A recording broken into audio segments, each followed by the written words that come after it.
yesterday we went to 4M Vineyards. It's about an hour outside of St. Louis near St. James. Bought this Catawba, I know I'm saying it wrong, grape juice, but the most important thing was we went for the Concord grape juice. This big bottle was only $5.50, and then this is 2 pounds, I think, or 2 containers of grapes. So this was $12 just for this bowl of grapes. So it's a better deal to just buy the juice straight. But Concord's grapes has a unique flavor. You don't normally see them in the grocery stores, and they're only really available like 2 months out of the year. So a lot of locals buy a bunch of these grapes and turn them into wine. I am going to make a grape pie. I need 5 cups for the grape pie, and if there is any grapes left over, I might can them to make like a juice later on. We'll see. But right now I am going to just de-stem them basically. They don't have to be perfect because I didn't mean to squish that one, but they will be mashed down a little for the grape pie because they do have seeds in them. So we will remove the seeds. But first things first, just take each one off of the cluster, and then I'm gonna rinse them real quick. So we didn't pick these, like I wish there was a pick your own grape farm, but there isn't. I'm assuming they would be worried about, the vineyards would be worried about people who don't know what they're doing, and they might ruin the vines. So they cut the grapes themselves.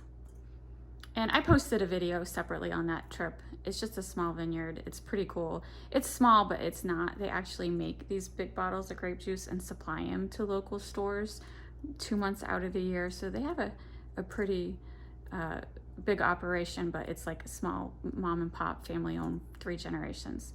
Pretty cool.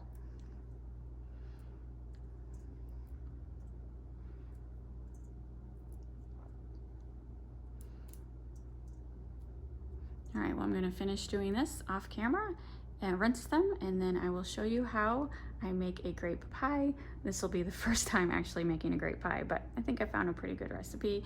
We did sample a grape pie yesterday at the vineyard. I didn't even know it was a thing, but the sample was awesome, and so I definitely want to try it myself. All right, that was a lot more grapes than I thought. So this is 5 cups of grape. This is set aside for the pie that I'll actually wait until tomorrow. I forgot I'm using my oven right now to dry some peppers, so I'm not gonna be able to make a pie tonight, but I can these grapes. So this is 6 cups of grapes, and then this is the leftover grapes for my husband to snack on. And so what I'm gonna do is just an old-fashioned simple way to make grape juice. It's definitely not concentrated, so I did 6 cups because my water bath canner can fit 6 quarts, 6 quart jars. And so for each quart jar, you put in 1 cup of grapes whole. You don't seed them, or at least just leave them whole. Don't do anything, just wash them and leave them whole. And then you add a mixture of like hot water syrup. So every 4 cups of water, I will add 1/2 cup of sugar. Some people add like 1 cup of sugar, but these Concord grapes are so sweet, I really don't want that much sugar. So every 4 cups of water is 1/2 cup of sugar. And then you water bath can it for 15 minutes, and you let it sit and do its own thing. The grapes burst, they soak into the water, it starts to form its own juice. Just sits there and makes its own juice naturally. Of course, it's like not concentrated like if you were just to you know, squish the grapes. Like this over here is total concentrated, so it is definitely a diluted grape juice, but the couple videos that I watched, everyone seemed to love it, and it's the simple way, much easier than taking the time and squishing it and everything. So I'm doing the simple way. And then, yeah, I'm gonna do that today because I can do that on top of my stove, but the pie will have to wait till tomorrow. I did decide to do 7 quart jars. My water bath canner does fit 7, that is the max. It's a tight fit, but I had enough grapes, so I decided to do 7 jars. So these are hot jars, just taken out of the canner. Put a cup of grapes in each. And now I'm just waiting for this to reach boiling. It's almost there. So that's a water syrup mixture. It is extremely light syrup, like every 4 cups, 1/2 cup sugar. So each quart jar holds 4 cups of water with nothing in it. So you just kind of have to estimate, and there's 7 quart jars. So there's a lot of cups of water in there. And then it'll be 1/2 inch headspace. So as soon as this liquid is hot, we'll pour the hot liquid into each jar. Of course, use your handy little, oh my God, I forgot the name again. You know what it is. And yeah, it's almost reached boiling. Here are the 7 quarts. I just pulled them out of the water bath canner, and look, it looks like grape juice. So very happy. So when we get ready to drink the juice in a couple months, we will just strain it through a strainer to get the grapes out, and then just drink the juice. Good morning. These are my 7 jars of grape juice. They all sealed except for one, and I'm sure you can tell which one it is. Look how it's different. The grapes are not at the top. Because there's air in them pushing them down, and I've already checked it. There was no schmutz in the sill, but do you see how that's like rubber? This is a new lid. That's like rubber. That's rubber. You see how this rubber? So I'm assuming there's something wrong with this rubber, because you got all these manufacturing flaws on it. I shouldn't have used it. I should have did my gut instinct and not used it. No big deal. What I'm gonna do is I'm just gonna put on one of these lids, and it's gonna go in the fridge. It smells, when I took that lid off, oh my God, it smells so good.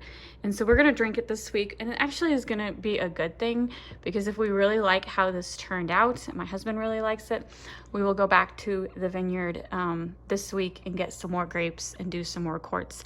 I have some vintage quart jars that I'm trying to use up, and so I have like 4 or 5 more jars. So I wouldn't mind canning some more grape juice if it tastes as good as it looks. So I am disappointed that this ball lid did not work. It is new, but as I should have seen, I should have realized it already is flawed. I watch a canner on YouTube. Her name is Sutton's Daze. Daze is in D-A-Z-E. And she does a weekly canning chat. And on her most recent chat, and she answers questions that people will comment on her videos. And people are always asking, like, my lid failed, why? And she's like, well, unless I actually see the canning process, I can't really tell you why. But I can say that she's had numerous people mentioning this year that they've had lid failures. And she can go years and years without a lid failure. And I think she even said she had a couple lid failures this year. And they're all complaining about Ball. And this is a Ball brand. Ball's like the #1 brand of canning supplies. So, and you know, you rarely see lids at the store. And so I'm just assuming their quality control is going downhill. I mean, just this one should have just been pulled from the batch. That's the rubber too right there. So anyway, it's fine. It'll go in the fridge. If you have a sill failure, remember, don't throw the product away. If you caught it in time, stick it in the fridge. It's still a good product. So that's it. I'm very happy with how the grapes turned out. Actually, that's not it. I think I'm gonna do a grape pie. I'm either gonna add it to this video or do a separate video. Just depends how long I've been rambling. So yeah, thanks for watching, and I will see you later. I'm getting ready to make the grape pie. So this is 5 cups of grapes. I'm gonna need 1 1/4 cup of sugar, 1/4 cup of flour, 3/4 teaspoon lemon juice, pie crust. I got the deep dish, and then I had this also. I'm gonna put this on top. And then, so the first step is to process the grapes. So they're washed, and now I'm just reading the instructions. This came from allrecipes.com. It says, squeeze grapes out of their skins, save the skins, and set aside. Place grape pulp in a large saucepan, mash a few times to release the juice. Cook over medium heat until they come to a full boil. Remove from heat and press through a field mill to remove seeds. All right, I was wondering how we're gonna get rid of the seeds. And then take that pulp and put it back in a large bowl with the skins and stir in lemon juice. All right, let's get that mixture started.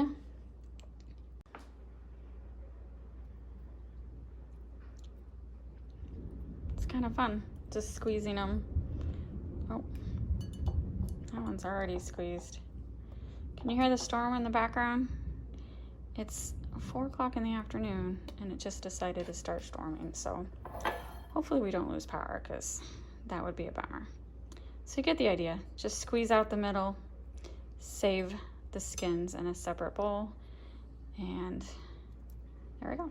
I'm gonna do the rest of that bowl. The grapes and skins are now separated, so I'm gonna mash them down a little bit, get this on the stove, and bring it to a boil. While the grapes are cooking, this is 1 1/4 cup sugar, 1/4 cup flour, and a pinch of salt. I'm gonna mix that together. That did not take long to come to a boil. I turned the heat off, and now I'm gonna press it through the food mill to get rid of the seeds.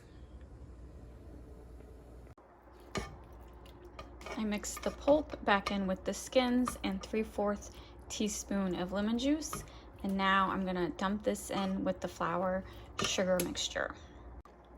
Next step is to pour this mixture into the pie pan, and then it says dot with the butter. I wasn't for sure what that meant, so it was 1 1/2 tablespoon of butter. So I just took that and chopped it into little pieces, and then I'll just sprinkle that on top of the mixture.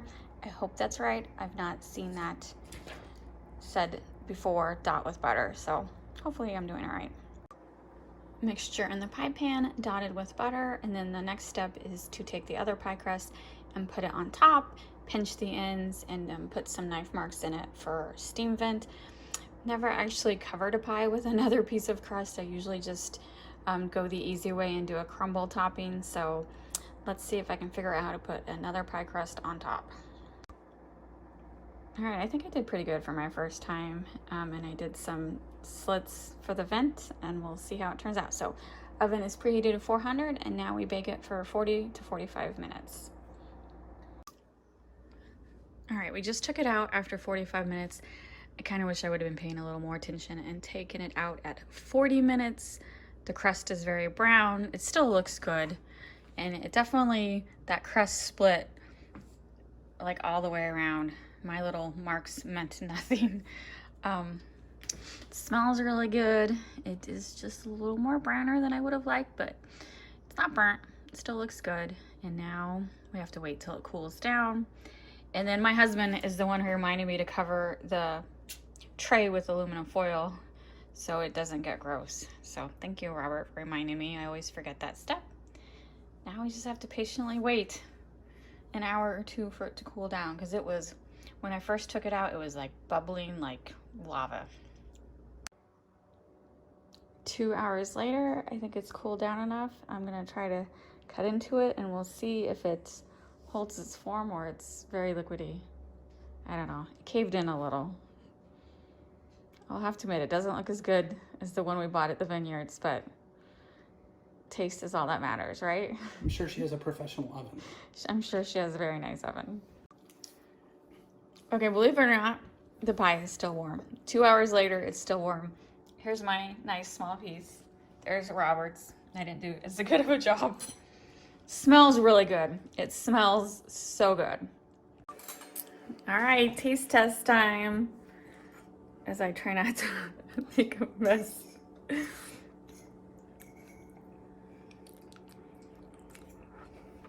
That's a piece of the grape skin. Wow, it's grapey. It's very grapey. Holy mackerel. It's like eating a handful of Concord grapes. I can't say it tastes anything like the pie that we bought. It doesn't, because theirs was cold. Now. Is that what it is? Yes. We'll give it a try once we chill it. All right. This We will be gotta chill out. This will be the first taste test. I'll show it in the morning. I'll have a piece for breakfast. I think it's really good. Don't get me wrong. It's delicious. It tastes like Concord grapes. It's really good.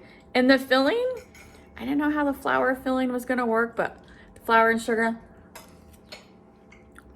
There's no starch in it. Sometimes pies have a little starch to thicken it. It doesn't, and I don't think it needs it at all. It's almost like a black cherry. It is like black cherry. Mm-hmm. It's actually really good. I will say it wasn't the easiest. Yes, it doesn't taste like the one we bought, but yours, I think, tastes better. Thank you. So My husband is so supportive. It took a while to skin the grapes and then run it through the food mill to get rid of the seeds. So I can see why some people don't make this, because it did take like 45-minute prep work. Mm-hmm. It's late. I'm a little tired, but this is good. And Robert? I love it. He loves it. Yay. All right, but I will add another clip. Grape pie for breakfast. Yeah. Good morning. It is the next morning, and it's still a little liquidy, but it's not as much as it was, and I did refrigerate it overnight, so let's do another taste test. All right, it's bright and early. Grape pie for breakfast.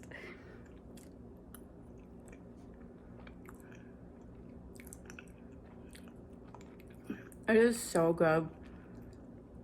It's Concord grapes.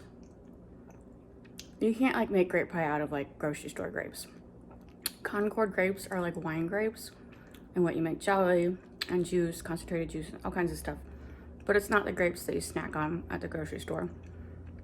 So I don't think it would be the same thing. I think you got to use wine grapes for this pie. It is so good. It still tastes the same to me whether it was warm or cold. I like it cold. It's still very good. So yeah, if you have access to wine grapes, I highly recommend you try to make a grape pie. It is so good.